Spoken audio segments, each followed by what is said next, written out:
Sur les sentiers, le forestier roule doucement. La nature, c'est un bijou à préserver, une ressource primordiale pour ces artisans des bois. Là, nous sommes en forêt domaniale de l'Èche-Cap-Ferret.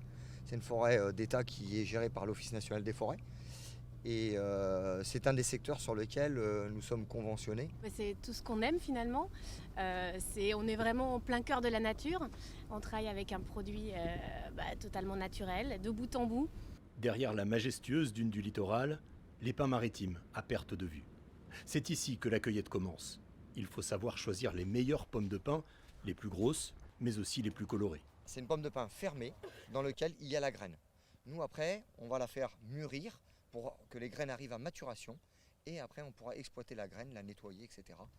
Alors après avoir récolté ces précieuses pommes de pin dans le plus grand massif forestier d'Europe, il va falloir les faire sécher, puis les écraser pour les transformer en huile de pin. Et c'est là que commence le travail de l'industrie cosmétique.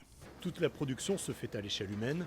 Il faut de très grandes quantités de pommes de pin pour extraire quelques centilitres d'huile seulement et un savoir-faire ancestral. L'exploitation et la récolte des pommes de pin, c'est quelque chose qui existe depuis très longtemps et qu'on a à cœur de faire perdurer. Il y a l'aspect papeterie, il y a ce qu'on connaît, du bois d'œuvre pour faire des maisons, etc.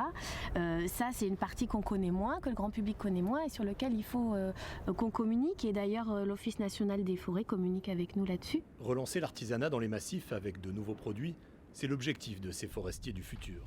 Une activité qui relance l'emploi aussi. Déjà 12 postes de cueilleurs de pommes de pin ont été créés en moins de 2 ans.